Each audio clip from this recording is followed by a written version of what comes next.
Hey guys, thanks for joining me. This is probably one of the last times you end up seeing this sump.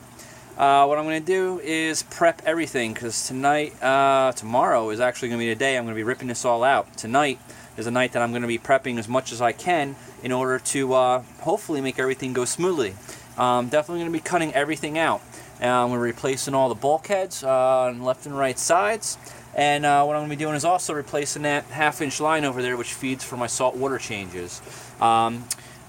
What I decided to do was actually go with a manifold instead of putting another pump in there to try to get the most out of this new pump that I got. I'm actually gluing that and working on that tonight so that it's drying throughout the night.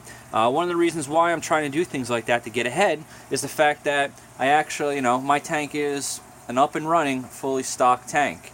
One of the things that I have to, figure out, and I'm actually going to do, is the fact that I have to keep it pretty much on life support because I'm going to be having glue drying in the lines. And I don't want that to get into my tank. I don't know what it'll actually do to my corals and fish, and I really don't want to find out.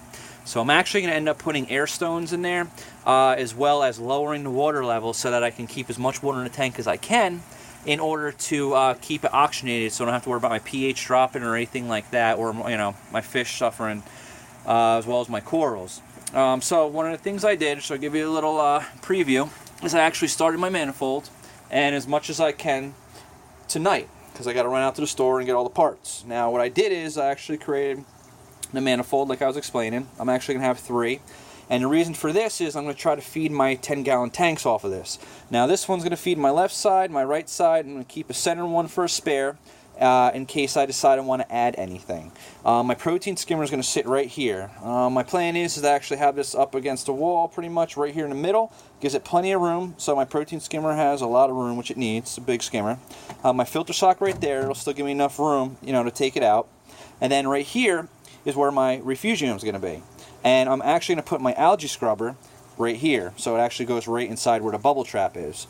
That's the reason why I have such an extension right here instead of actually putting the ball valve so a little closer over here.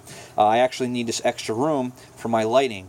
So it's been well thought out, at least as well as I can think right now. I'm sure I might run into a problem or two. Right here is where I'm going to tee off to go to the left and the right side of the tank. So hopefully this will make this a little smoother tomorrow, and it'll be less glue drying in the pipeline. I'm really hoping. I'm a little nervous about it, like I said, guys. So, it's one thing to have an empty tank and start plumbing and let it be able to sit for, 24 hours or whatever until everything's dry. But when you pretty much have an up and running tank and you want to do a lot of changes, you have to take some considerations into, hand here, especially the fact that you're not going to have an up and running system.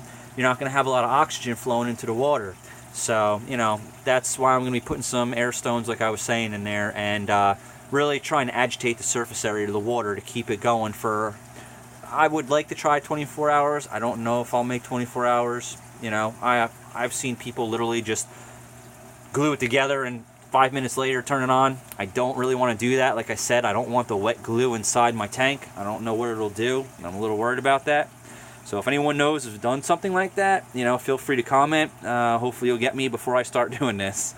All right, but I will be probably posting this a couple days later as far as the follow-up to this video goes. So I know it's going to be long. I'll try to keep it short, sweet, and to the point. But wish me luck, guys, and I hope everything goes well. And I hope my plans work out like they're supposed to. So I'm hoping for a nice smooth day and not a day full of headaches. But we all know how plumbing can go. One day, it can go smooth. The next day, it can be an absolute nightmare. And this is one thing I do not want a nightmare of. All right, guys. Thanks for checking in. And I hope you're looking forward to my next video as much as I am to making it. See you later, guys.